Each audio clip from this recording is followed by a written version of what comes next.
Yos, akhirnya spoiler One Piece chapter terbaru atau chapter 987 sudah keluar sob. Chapter ini sepertinya akan sangat seru sekali. Pasti sudah pada penasaran kan? Oke, tanpa basa-basi lagi kita lanjut. Judul chapter 987, Pelayan yang penuh kepercayaan. Terlihat dari judulnya, sepertinya menggambarkan para samurai Akazazane. Di Color Spirit, akhirnya Jinbe mulai diperlihatkan dengan para anggota topi jerami yang menggunakan pakaian kasual dan sedang mengendarai anjing pug yang mirip seperti bulldog.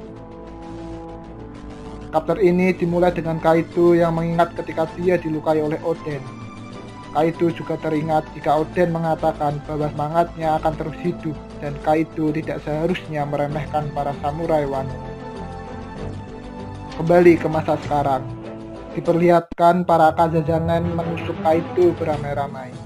Meskipun awalnya tidak bisa menembus kulit keras Kaido, namun akhirnya dengan kekuatan penuh mereka berhasil melukai Kaido. Boleh juga kekuatan mereka. Kaido pun terkejut bukan main ketika mengetahui bahwa para Akazazane menguasai Ryu sama seperti tuan mereka Oden.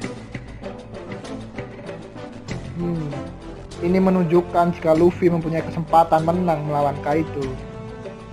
Kemudian bekas luka yang diberikan Oden kepada Kaido tiba-tiba terasa sakit dan membuat salah satu Yonko ini menjerit kesakitan untuk pertama kalinya dalam hidupnya. Kaido dan Akazazane jatuh, lalu Big Mom bertanya-tanya, apakah Kaido sudah mati? Terasa aneh bukan? Tapi kita tidak akan membahasnya terlebih dahulu. Para anak buah Kaido mencoba menyerang Akazazane, namun mereka dihentikan oleh Hyukuro dan para pengikutnya.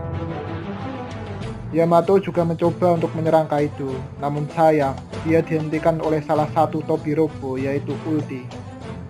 Yamato pun berkata bahwa dia bukanlah lagi kawan mereka. Kemudian Nami dan juga Carrot menyerang para yokai Homies Big Mom dan membebaskan diri mereka.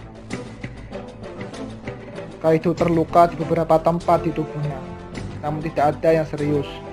Dia pun berbicara jika dia sudah mendengar tentang kerjasama antara samurai Wano dengan kelompok topi jerami sejak masih di Panghazard. Sepertinya yang membocorkan adalah Doflamingo. Namun, Kaido juga menambahkan jika bajak laut akan mengkhianati sebuah kerjasama dengan pihak lain. Jadi, jika mereka kalah, Luffy dan kawan-kawan pastinya akan mengkhianati mereka. Namun, itu dibantah oleh Kinemon sambil berkata, jika Luffy dan kawan-kawan tidak akan pernah mengkhianati mereka, karena kelompok topi jerami berbeda dari kebanyakan bajak laut lainnya. Sementara Luffy akan berdiri di puncak lautan ini dan membawa Fajar ke negeri Wano, meskipun para samurai nantinya akan mati. Merinding gue sob saat baca scan ini. Selanjutnya, Big Mom akhirnya bertemu Luffy. Dia pun bertanya, kenapa dia datang ke Wano?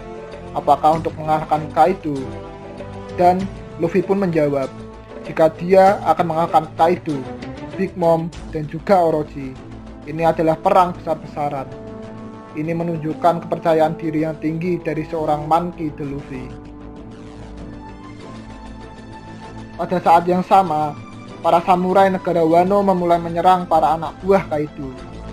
Di sini pun ditunjukkan jika Law sudah ikut bergabung ke pasukan dan ikut bertempur. Kemudian cerita berlanjut dan diperlihatkan sesuatu yang mengejutkan sob, di mana Marco akhirnya tiba di kastil tempat Kaido. Akan tetapi, dia datang bersama Perospero dan mereka akan bekerja sama untuk sementara waktu. Kaido menerima tantangan para Akazazane. Dia akan menunjukkan pada mereka bagaimana kekuatan makhluk hidup terkuat di dunia. Ya, Kaido pun berubah menjadi naga, sementara para Akazazane berpegangan pada tubuh Kaido. Luffy yang melihat mereka pun berkata jika dia akan segera menyusul mereka semua. Di atas atap kastil, Kaido berhadapan dengan para Akazazane dan mengingatkannya dengan peristiwa 20 tahun yang lalu. Tapi sekarang, Oden sudah tidak lagi bersama mereka. Kita diperlihatkan para Ming sedang bersiap di sana. Langit pun begitu cerah dan Nekomamushi berkata, jika ada satu hal lagi yang beda hari ini. Hari ini bulan purnama dan jebret, Nekomamushi pun berubah ke wujud Sulong. Baik, mungkin itu saja spoiler yang bisa gue berikan kepada kalian semua. Semoga kalian menikmati apa yang gue berikan. Kita tunggu sama-sama chapter terbarunya. Sekian, terima kasih, dan sampai jumpa kembali.